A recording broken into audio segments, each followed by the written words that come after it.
천국의 기쁨으로 오늘 하루를 시작하고 주님을 의지하는 이 아침이 되기를 바랍니다. 내가 여호와를 기다리고 기다렸더니 귀를 기울이사 나의 부르짖음을 들으셨도다. 주님이 가르치신 기도로 예배를 드립니다.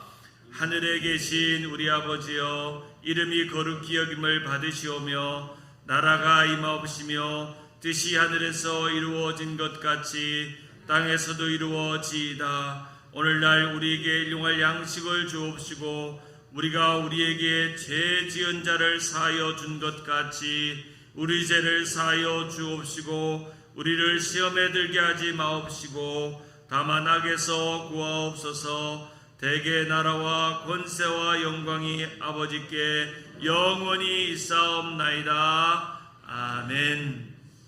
오늘 이 아침에도 새벽을 달려와 예배의 자리로 오신 여러분을 환영하고 감사합니다. 온라인 실시간으로 함께 하시는 우리 미국과 또 전 세계의 우리 주님 세운 교회 성도님들 함께 오늘 이 아침에도 놀라운 은혜와 은총이 있기를 주님의 이름으로 축원합니다.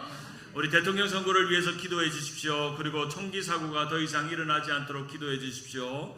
그리고 한국의 동성애 반대 200만 광화문 운동이 이제 시작되고 있는데 잘 진행되도록 위해 기도해 주시고, 기후변화, 또 요즘 너무 더운데 더위로 통해서 우리 성도들, 또 요양병원에 있는 성도들, 어르신들 육신 연약해지지 않도록 지켜달라고 함께 기도하면 좋겠습니다.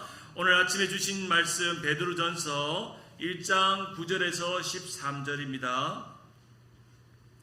베드로전서 1장 9절에서 13절 우리 같이 한 목소리로 합독하십니다. 베드로전서 1장 9절에서 13절 말씀입니다. 9절입니다. 믿음의 결국 곧 영혼의 구원을 받음이라. 이 구원에 대하여는 너희에게 임할 은혜를 예언하던 선지자들이 연구하고 부지런히 살펴서 자기 속에 계신 그리스도의 영이 그 받으실 고난과 후에 받으실 영광을 미리 증언하여 누구를 또는 어떤 때를 지시하는지 상고하니라. 이 섬긴 바가 자기를 위한 것이 아니요 너희를 위한 것임이 계시로 알게 되었으니 이것은 하늘로부터 보내신 성령을 힘입어 복음을 전하는 자들로 이제 너희에게 알린 것이요 천사들도 살펴보기를 원하는 것이니라. 그러므로 너희 마음의 허리를 동이고 근신하여 예수 그리스도께서 나타나실 때에 너희에게 가져다 주실 은혜를 온전히 바랄지어다. 아멘. 오늘 이 아침에도 실시간으로 또 함께 예배당에서 또 온라인으로 함께하는 모든 성도들에게 주님의 충만한 은혜와 평강이 시작되는 이 아침이 되기를 주님의 이름으로 축원합니다. 여러분에게 좋은 일들이 많이 일어나고 감사한 일들이 많이 일어나는 하루가 되기를 주님의 이름으로 축원합니다. 오늘 말씀 베드로전서 1장 9절에서 13절까지 말씀을 가지고 고난과 시련의 때의 은혜라는 제목으로 말씀을 나눕니다. 함께 따라할까요? 고난과 시련의 때의 은혜. 우리가 고난과 시련의 때의 은혜를 아는 인생은 참 복된 인생입니다. 우리의 신앙은 참으로 역설적입니다. 고난이 있는데 은혜가 있습니다. 시련을 만났는데 은혜가 있습니다. 삶의 어려움이 있는데 은혜가 있습니다. 어쩌면 은혜가 가장 절실하게 필요한 때는 우리의 인생이 형통하고 문제가 없고 어려움이 없을 때가 아니라 내 삶이 막막하고 가야 할 길이 보이지 않고 삶의 문제가 산적할 때 하나님 이 모든 문제는 주님의 은혜의 힘으로 견디고 승리하고 이기게 해달라고 우리는 기도하고 그 믿음으로 그 은혜를 갈구하는 마음으로 이 새벽을 달려오고 또 오늘 이 새벽을 깨워 말씀에 집중하고 또 하루를 기도하고 말씀으로 시작하는 것 아니겠습니까? 믿습니까? 그렇죠. 그 은혜의 힘으로 오늘을 사는 거죠. 지난주에 우리가 살펴본 이 베드로 사도가 소아시아 북부 지방, 지금으로 말하면 터키 지방에 있는 소아시아의 디아스포라, 흩어져 있는 유대인 교회들과 성도들에게 편지를 쓰고 있습니다. 이 편지는 엄밀히 말하면 유대인뿐 아니라 이방인들 그리고 유대인에 속한 분 한 사람 아니라 함께 복음을 받아들이는 하나님의 백성들을 향한 메시지입니다. 특별히 베드로 사도가 이 은혜를 선언하고 선포했던 이유는 이제 지금 눈앞에 놓여져 있는 시련의 고난의 때가 바로 코앞에 와 있기 때문입니다. 고난의 시련의 때가 바로 다가오고 있기 때문입니다. 실제로 베드로 전후서를 쓸 시기가 역사적으로 그 연대를 보면 AD 63년 후부터 AD 64년 초라고 말합니다. 특별히 기독교의 역사에 있어서 중요한 박해의 시작이 일어나는 시기가 AD 63년입니다. 몇 년이라고요? AD 63년. 우리가 로마의 황제 아우구스투스부터 많은 황제들을 알고 있지만 제일 우리가 기억하고 있는 황제가 뭡니까? 네로죠. 네로 황제. 네로 황제의 가장 전성기가 AD 63년에서 64년경입니다. 기독교의 10대 박해 중에 가장 심각한 박해라고 불리는 네로 황제의 기독교 박해가 바로 AD 64년, 몇 년? AD 64년에 시작됐습니다. 그 AD 64년경, 63년 후반부터 64년 초반에 이르기까지 초대교회, 소아시아 교회에 흩어진 유대인들에게 전했던 편지가 바로 베드로 전후서인데, 그러면 AD 64년경에 어떤 일이 일어나는가를 한번 역사적으로 보면 로마 시대에 큰 화재가 일어납니다. 대전차 경기장이었던 키르쿠스 막시무스라는 곳에서부터 대화재, 불이 번지기 시작합니다. 요즘 우리가 더우니까 캘리포니아의 산불이 어마어마하게 번지잖아요. 제가 한번 저희 집이 아주사 산 쪽이 좀 가까우니까, 여기는 토렌스는 산과는 좀 멀잖아요. 제가 몇 년 전에 아주사에서 불이 났을 때, 이야, 주님의 종말이 이런 거 아니겠나 생각이 들더라고요.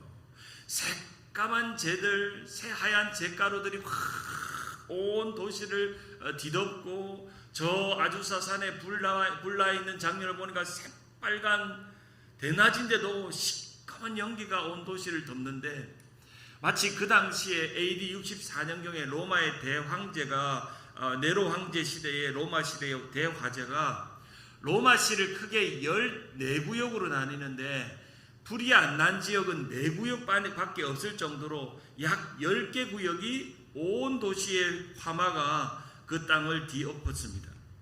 팔로티노 언덕의 왕궁을 일부한 모든 곳에 이제 화마가 덮었고, 그때 불이 날 당시에 네로는 로마에 있지 않고 자신의 그런 다른 궁전이었던 안티움에 머물고 있었습니다. 이제 로마, 자신의 황제의 도시였던 로마가 불이 타고 있다는 소식을 듣고 급하게 네로 황제가 쫓아옵니다. 그리고 와보니까 이미 다 폐허로 바뀌어 있고, 도시는 온데간데 없고, 도시의 약 3분의 2 이상이 다 불타 없어버렸습니다. 그래서 긴급하게 네로 황제는 민심을 수습하기 위해서 황제의 곳간을 열어서 사람들에게 구호품을 주고 빨리 재건 사업을 하고, 또 무너진 그런 건물들을, 잔해들을 치우는 일을 합니다. 그리고 또 했던 것은 로마를 이끌고 있던 로마의 신들에게 제사를 드리는 일이었습니다. 그 당시에 이 화재의 첫 번째 이유는 로마의 신이 노했기 때문에 이런 화재가 났다고 생각해서 로마의 제사장들을 다 동원해서 제물을 바치면서 신에게 용서를 구하는 제사를 드리는 시간을 가졌습니다.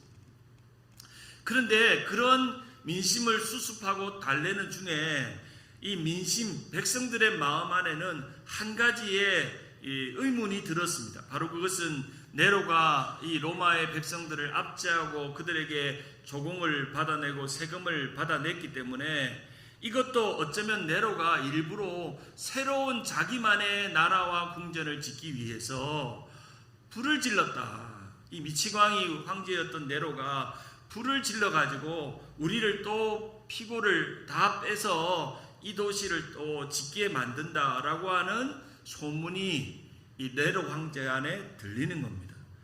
이 문제가 이제 커지면 이제 반역이 일어나고 역도들이 나타나고 그러기 때문에 네로가 이 소문을 없애기 위해서 희생양이 필요했는데, 바로 그 희생양이 누구라고요?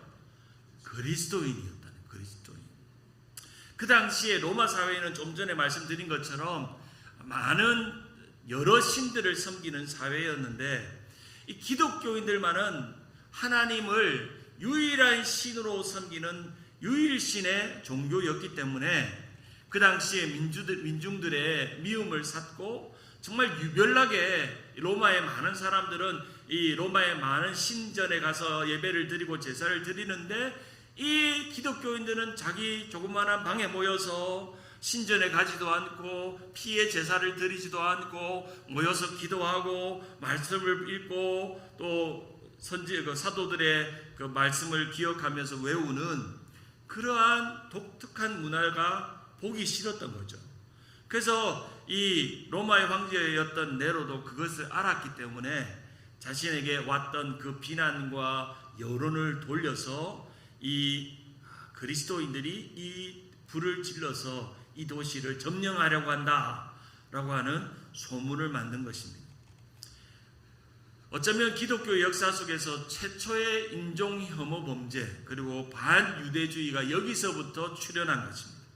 우리가 에스라 선교사님을 통해서 반유대주의가 어떤 결과를 만들어냈는지 여러분 아마 설교를 통해서 자주 들으셨을 텐데 네로 황제를 통해서 반유대주의를 통한 기독교의 박해가 본격적으로 시작되었고 잔인한 처형과 기독교인들을 잡아서 많은 그 로마의 그 경기장에 불러 세워서 사자밥이 되게 하고 화형을 하게 합니다. 타티쿠스라는 이 로마 시대의 상황을 설명하는 연대기 15권에 보면 유대 그리스도인들을 박해하는 장면이 이렇게 등장합니다. 엄청나게 많은 사람들이 방화죄라기보다는 오히려 인류 적대죄, 증오죄로 선고를 받았다. 그들은 살해당할 때 놀림감이 되었고 야수의 모피를 뒤집어 쓴 채 개에게 물려 찢겨 죽었다. 어떤 때는 십자가에 붙잡혀 매였고 혹은 불에 타기 쉽게 만들어 놓고 해가 지고 나면 야간의 등불로 이들을 사용했다. 야간의 등불로 기독교인을 큰 망대에 매달아 놓고 불을 질러서 사람들이 마치 가로등처럼 썼다는 거예요. 여러분 생각해 보세요. 얼마나 끔찍합니까? 기독교인들의 박해로. 이 기독교인의 박해들의 그런 믿음의 유산들이 오늘 그리스도인을 만들었고 오늘 교회가 세워졌습니다. 여러분 기억하셔야 합니다.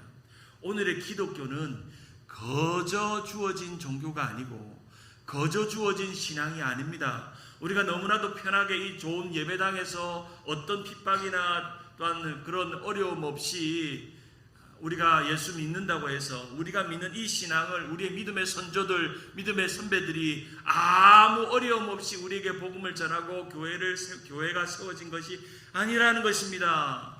우리가 일제치하의 신자 참배 반대 운동을 했던 믿음의 선조들이 있었습니다. 그리고 핍박받고 고난받고 죽임당했던 믿음의 선조들이 있었습니다. 그리고 우리가 청교도 신앙, 캐톨릭에 반대해서 영국의 메리 여왕에 반대해서 그들이 배를 타고 미국에 와서 천교도 신앙을 이어받아서 오늘 미주의 곳곳에 교회들이 있습니다. 그래도 미국은 도시마다 교회를 쉽게 볼 수 있는 것이 은혜입니다. 은혜입니다. 우리가 지금 루터란 교회를 빌려 쓰는 게 얼마나 은혜입니까? 미국 교회의 믿음의 선조들이 교회를 먼저 세우고 도시의 중심에 교회를 세우고 믿음을 지키고 신앙을 지키고 오늘도 우리가 그 예배당에 와서 함께 루터란 교회와 함께 예배드릴 수 있는 얼마나 큰 은혜가 우리 가운데 있습니까? 저는 주일날마다 지난 주일도 일부 예배 끝나면 루터란 교회 예배당에 한번 싹 들어갔다 나옵니다. 블레싱합니다. 이들의 예배도 하나님 축복해 주시고 우리 교회만 부흥하는 게 아니라 이 교회도 부흥해 주시고 하게 해주시고 이 미국 교회 믿음의 선조들이 지켰던 이 교회가 함께 하나님의 나라를 이룰 수 있도록 하나님 그렇게 기도하는 그런 시간을 가졌습니다. 어쩌면 이 베드로 전후서는 그저 은혜로운 베드로 사도의 메시지가 아닙니다. 심각한 폭풍이 다가오고 있습니다. 고난의 때가 다가오고 있습니다. 파고가 밀려옵니다. 이제 점점 핍박과 그런 고난들이 눈앞에 점점 다가옵니다. 이러한 때에 너희가 고난과 시련의 때를 넉넉히 이길 때 붙잡아야 될 은혜, 고난을 견디게 하는 은혜, 고난에 우리가 맞서 싸우는 은혜, 그 은혜를 구하며 나아가고 있는 것이죠. 우리가 팬데믹이 지나고 정치가 바뀌고 또한 세속 정부가 막 들어서서 교회들을 핍박하고 우리가 팬데믹 때 심각하게 우리 그걸 느꼈잖아요. 예배당의 문을 닫게 하고 찬송을 못하게 하고. 여러분, 세상 살다가 우리가 찬송 금지당한 적 있습니까? 기도 금지당한 적 있나요? 예배당에 모이는 걸 금지당한 적 있나요? 세속 정부가 교회를 그렇게 자꾸 하는 거예요. 우리 자녀들에게 동성애를 아주 우아하고 진보적인 성 정체성으로 가르치는 너무나도 심각한 신앙과 세계관과 정체성의 위기의 파고 속에서 우리가 있고 우리 다음 세대가 있고 우리 자녀들이 있습니다. 그러한 위기 속에서 오늘 기독교가 있고 우리는 함께 모여서 우리가 이제 9월 달에 우리 교회뿐 아니라 또 지역 교회들 모여서 다민족 연합 기도를 통해서 이 시대와 이 민족과 나라와 또 이 정치를 위해 기도하고 우리가 바른 신앙을 위해 달려가는 그런 믿음을 갖게 되는 것이죠. 사랑하는 여러분, 우리의 신앙에서 제일 기분 좋은 단어가 은혜라는 단어 아닙니까? 은혜. 저는 설교 끝나고 나서 성도님들이 목사님 오늘 은혜 받았습니다 하면 일주일 동안 설교 준비한 모든 스트레스와 그 마음들이 해소가 됩니다. 오늘 목사님 은혜 받았습니다. 참 그 말에 힘이 되는 것처럼 우리가 자주 사용해야 되는 단어, 자주 생각해야 되는 단어가 은혜입니다. 제가 이제 담임 목자라 부임하고 나서 새벽기도, 주일 설교, 또 금요기도에 진행할 때에 한 가지 구하는 기도는 하나님 은혜를 깨닫게 해주시고, 먼저 제 마음 안에 하나님 은혜가 회복되고 그 은혜가 흘러갈 수 있는 통로가 되고 물 근원이 되어서 우리 성도들에게 이렇게 흘러갈 수 있으면 얼마나 좋을까 생각합니다. 그래서 이제 지난주는 이제 파송 예배 때문에 선교적인 설교를 했다면 이제 오는 주일부터 본격적으로 오직 은혜로 산다래라고 하는 은혜에 대한 설교를 하려고 합니다. 10월 달까지 한 2달에 이르기까지.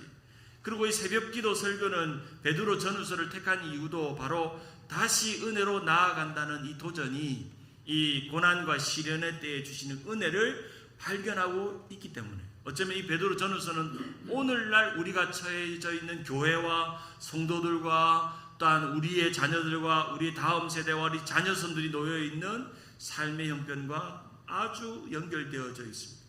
그래서 저는 이번 한 달과 10월 달까지 이 이제 은혜로운 가을을 보내면서 오직 은혜로 산다네, 다시 은혜로 나아가라라는 이 타이틀을 가지고 주일과 새벽 기도에 맞춰서 말씀을 나누려고 합니다.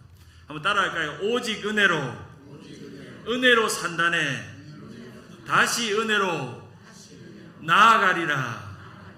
오직 은혜로, 다시 은혜로, 오직 은혜로, 다시 은혜로. 은혜밖에 없습니다. 은혜로 사는 것이죠.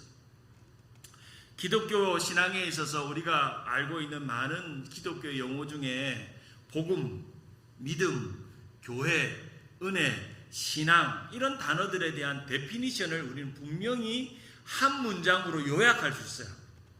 저는 바라기는 제가 목회하는 동안 우리 성도들이 복음이 뭡니까 하면 한 줄로 딱 요약하고, 은혜가 뭡니까 하면 한 줄로 딱 요약하고, 믿음이 뭡니까 하면 한 줄로 딱 요약할 수 있는 선명한 그리스도인, 하이 데피니션 성도가 되기를 주님의 이름으로 축원합니다. 바로 그 첫 번째로 은혜가 뭘까요? 한번 지금 2초 드리겠습니다. 은혜가 뭔가? 내가 은혜 받았다, 목사님 오늘 설교 은혜 받았다, 오늘 새벽기도 은혜 받았다는데 은혜가 뭘까? 한 문장으로 요약하면 뭘까요?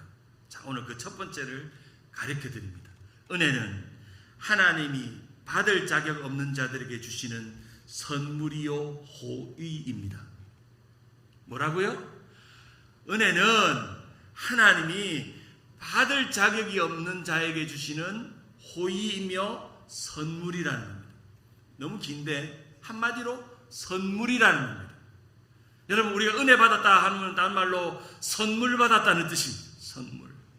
어떤 조건이나 능력이나 자격이나 지식이나 가진 것이나 없어도 하나님 앞에 엎드려 기도하고 예배하고 말씀에 순복하고 믿음으로 결단하고 구원받은 하나님의 백성들에게 하나님이 자격 없는 사람에게 주시는 하나님의 선물, 하나님의 호의이라는 겁니다.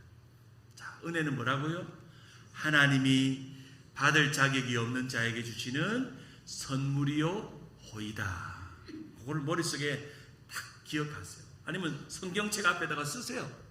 은혜는 하나님이 받을 자격이 없는 자에게 주시는 선물이요 호의다.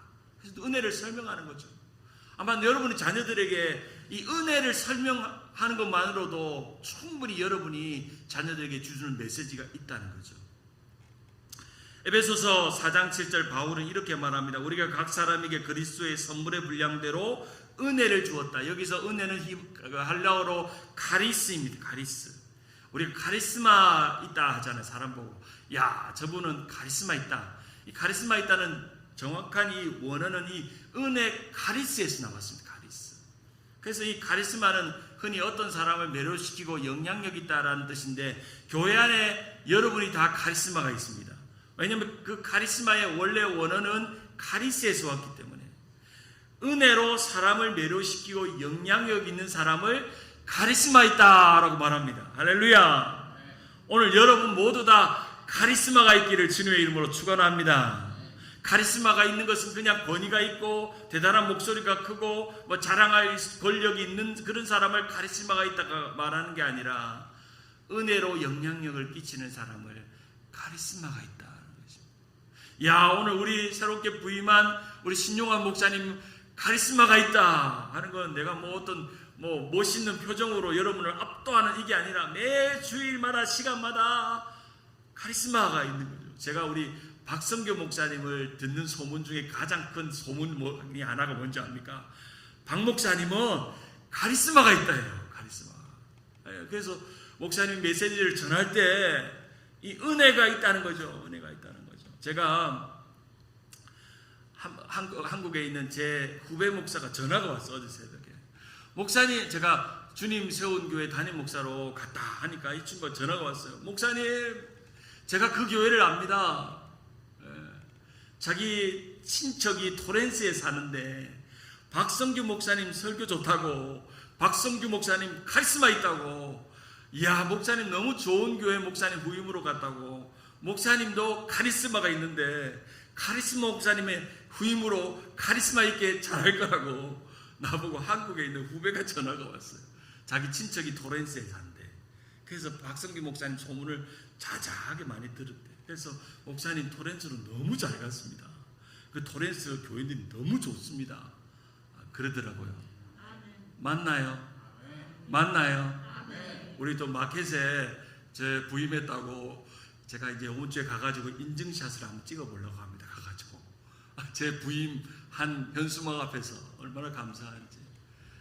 참 우리 교회가 좋은 소문이 있습니다. 우리 박 목사님의 좋은 소문이 있고 결국엔요 소문이 전도를 일으킵니다. 소문을 내세요. 소문을 내셔야 합니다. 카리스마는 카리스에서 왔기 때문에 은혜가 있어서 그것을 영향력 있게 끼치는 것입니다. 목사만 카리스마가 있는 게 아니라 우리 주님 세운 교회 성도들 모두가 은혜의 영향력을 끼치는 카리스마가 있기를 주님의 이름으로 축원합니다. 야 우리 엄마는 기도하면 모든 게 다 되더라. 우리 엄마가 기도에 부탁을 하면 우리 엄마는 은혜가 충만하고 새벽기도 가는 분이고 새벽마다 집에 일어나가지고 온라인으로 예배드리는 분이기 때문에 우리 엄마에게는 영적인 권위가 있다. 우리 아빠에게 영적인 권위가 있다. 그 영적인 권위가 어디서 옵니까? 은혜에서 옵니다. 하나님의 은혜가 충만한 거죠. 은혜가 있어야 믿음도 생기고 은혜가 있어야 기쁨도 생기고 삶의 이유도 삶의 즐거움도 생깁니다. 오늘 베드로전서 1장 9절에 보면 믿음의 결국은 곧 영혼의 구원을 받음이라. 10절에 이 구원에 대하여는 너희에게 임할 은혜를 예언하던 선지자들이 연구하고 부지런히 살펴서 자기 속에 계신 그리스도의 영이 그 받으실 고난과 후에 받으실 영광을 미리 증언하여 누구를 또는 어떤 때를 지시하는지 상고하니라. 여기서 오늘 9절부터 11절까지 네 가지의 중요한 문장이 등장합니다. 이 은혜와 관련해서 첫째, 믿음의 결국입니다. 둘째, 영혼의 구원입니다. 셋째, 임할 은혜입니다. 넷째, 고난과 그 뒤에 올 영광입니다. 한번 다시 복습. 첫째, 따라합시다. 믿음의 결국. 둘째, 영혼의 구원. 셋째, 임할 은혜. 넷째, 고난과 그 뒤에 올 영광. 오늘 베드로 사도는 이 네 가지의 문장이 어떻게 절묘하게 연결을 주고 있는지를 설명합니다. 우리가 지난주에 베드로전서 1장에 보면 이 베드로 사도가 우리에게 무슨 소망이 있다고 그랬습니까? 죽은 소망 말고 뭔 소망?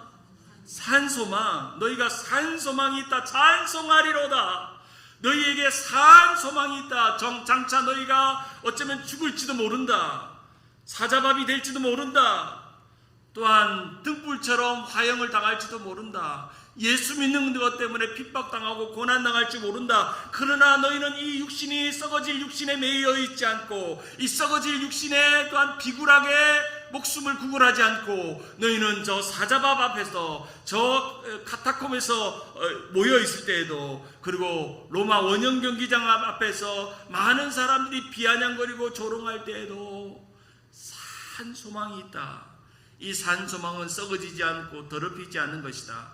그리고 그 산 소망을 믿는 믿음의 결국은 영혼을 구원한다는 거예요. 산 소망을 믿는 믿음. 그럼 믿음의 정의가 뭘까요? 산 소망을 믿는 거잖아요.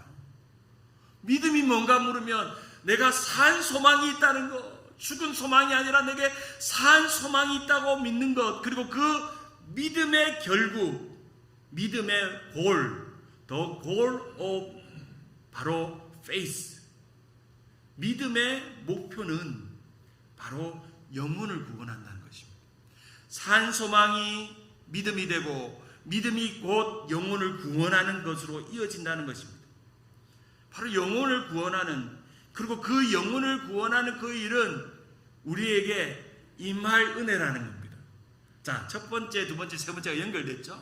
산 소망을 믿는 믿음. 믿음의 결국이 영혼을 구원하는데 그 영혼을 구원하는 그것이 우리에게 임할 은혜라는 겁니다. 오늘 본문 10절에 보면 예언자들이 그 구원을 자세히 살펴 연구하였다. 그들은 여러분이 받을 은혜를 예언했다. 바로 구약에 있는 이사야와 예레미야와 그리고 또한 에스겔과 같은 선지자들이 구원을 연구해 보니까 그 속에는 산 소망이 있고 믿음이 있고 그리고 그 믿음이 영혼을 구원하는데 그 영혼을 구원하는 그 일이 너희에게 장차 임할 은혜더라는 겁니다. 장차 임할 은혜라는 겁니다. 우리 박 목사님이 자주 구원에 대해서 이야기하고 교회와 우리 한인에 대한 사명을 이야기할 때마다 이사야 55장 5절을 이야기하시죠. 보라, 내가 알지 못하는 나라를 내게 부를 것이며 너를 알지 못하는 나라가 내게로 달려올 것은 여호와 내 하나님 곧 이스라엘 거룩한 이로 말미암아 이는 그가 너를 영화롭게 한다. 너무나도 아름다운 우리의 구원과 선교와 복음과 부르심과 보내심이 이 이사야 55장 5절 555잖아요. 5 외우기 쉽죠. 55장 5절에 담겨 있습니다. 목사님이 이 목회 비전으로 저에게도 심어준 말씀이기도 하죠. 근데 이 55장 5절 바로 앞절에 보면 3절에 이런 구절이 있습니다. 너희는 귀를 기울이고 내게로 나와 들으라. 그리하면 내 영혼이 살리라. 내가 너희를 위하여 영원한 언약을 맺으며 곧 다윗에게 허락한 따라할까요? 확실한 은혜니라. 어떤 은혜라고요? 확실한 은혜. 옛날에 그 김영삼 대통령이 경상도 발음으로 이 확실히 발음이 안 돼가지고 확실히 바꾸겠습니다 뭐 이래 했다고 그러잖아요. 확실한 은혜가 있다는 거. 바로 우리 목사님이 이사야 55장 5절에 주어진 그 부르심과 구원과 열방의 선교와 우리가 코리아로서 한국인으로서의 부르시는 사명, 그 모든 근거에는 우리를 영혼을 살리시는 구원받는 확실한 은혜가 있다는 것입니다. 바로 그것은 이사야와 예레미야와 에스겔과 호세아와 또한 요엘과 같은 고난의 때를 살아온 믿음의 선지자들, 믿음의 예언자들이 우리에게 임할 은혜라고 말씀하고 있더라는 것입니다. 복습합니다. 우리에게 산 소망을 믿는 믿음, 그 믿음이 우리에게 구원의 결과, 구원의 결국을 만들어낸다면 구원의 결국은 곧 영혼을 구원함이고 영혼을 구원하는 그 일은 우리에게 임할 은혜라는 것입니다. 자, 그럼 마지막 하나가 남았죠. 고난 뒤에 오는 영광입니다. 자, 오늘 복습합시다. 첫 번째가 바로 믿음의 결국이죠. 두 번째가 뭐였죠? 영혼의 구원이죠. 세 번째 임할 은혜, 네 번째 고난 뒤의 영광. 이 네 가지가 순서가 절묘하게 계단에 올라가듯이 절묘하게 연결됩니다. 찬송하리로다 너희에게 산 소망을 주신 이를 믿으라. 그 믿음의 결국은 영혼을 구원하는 것인데 너희가 영혼을 구원하는 그 일이 너희에게 임할 은혜이며 그리고 그 은혜로 인하여 너희가 고난이 와고 어려움이 와도 고난의 시간을 지나도 고난 뒤에 있는 영광을 보게 한다. 오늘 설교 끝. 이게 바로 놀라운 이 베드로 전서에 주시는 도전이며 은혜입니다. 고난과 시련의 때에 주시는 은혜, 그 은혜를 누리고 사는 것입니다. 그러면서 오늘 말씀을 결론을 맺으면서 13절에 이렇게 말합니다. 그러므로 너희 마음의 허리를 동이고 근신하여 예수 그리스도께서 나타나실 때 너희 가져다 주실 은혜를 온전히 바랄지어다. 다 이 베드로 사도가 선포하죠. 마지막 날 주님이 오실 그날에 너희가 산 소망을 믿고 믿음의 결국이 영혼을 구원하고 영혼을 구원하는 그 일이 임할 은혜임을 고백하고 고난이 왔을 때 고난 뒤에 주어진 영광을 바라보면 주님이 마지막 나타날 그날이 오면 너희에게 더 큰 은혜를 가져다 주실 줄 바라볼지어다. 할렐루야. 여러분 천국 가면 제가 어제 주일 복습합시다. 두 가지가 없다고 그랬잖아요. 첫째는 죄 짓는 게 없고 두 번째는 전도와 선교가 없다고 그랬잖아요. 그러면 천국에 있는 게 뭘까요? 은혜만 있습니다. 할렐루야. 저는 천국에 있는 것은 은혜와 찬송밖에 없다고 생각해요. 주님 가운데 다 모셔다 놓고 은혜의 찬송을 둘러 앉아가지고 부르는 거예요. 아마 어쩌면 우리가 어릴 때 할아버지가 손주들 와가지고 손주들 보고 노래 하나 불러보라고 시키듯이 어쩌면 우리 삼위일체 삼위 하나님이 주님의 보좌 앞에 딱 앉아가지고 김권사 은혜 노래 한번 불러봐,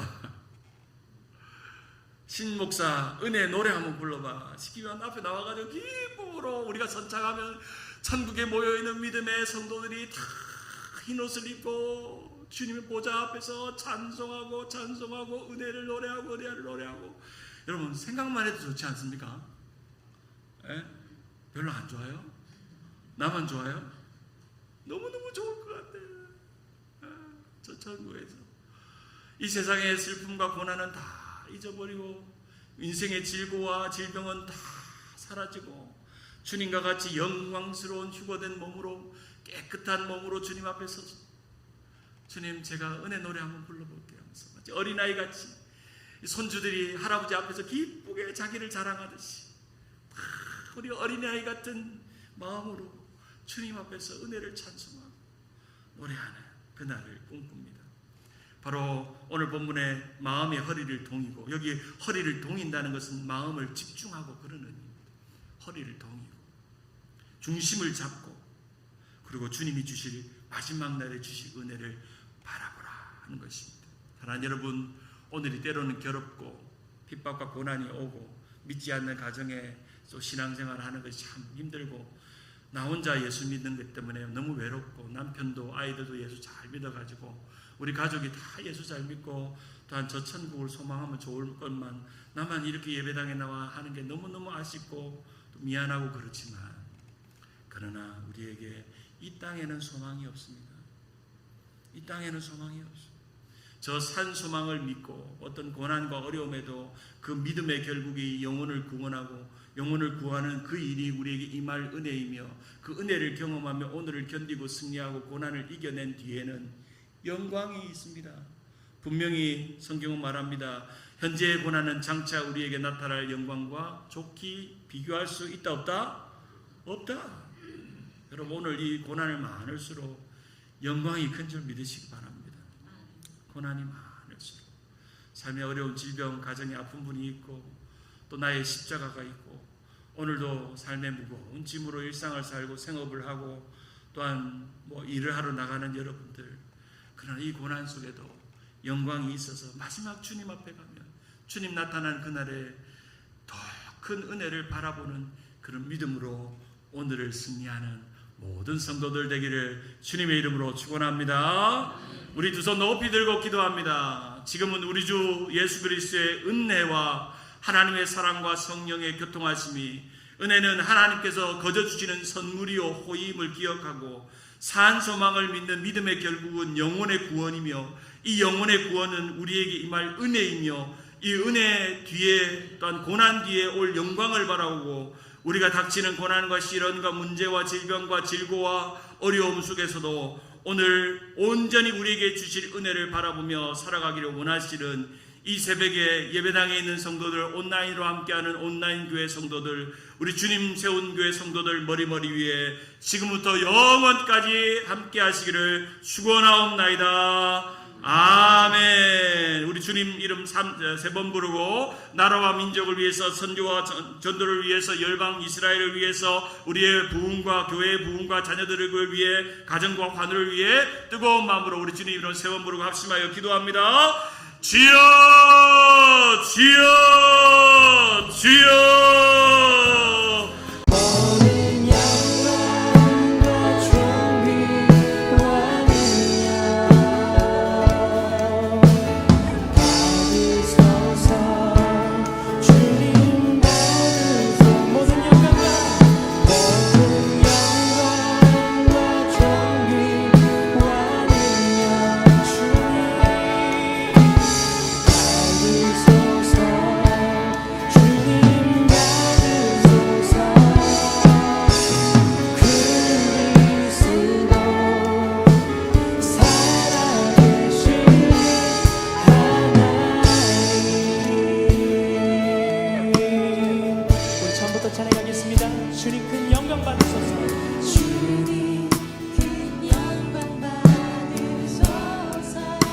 제가 되소서.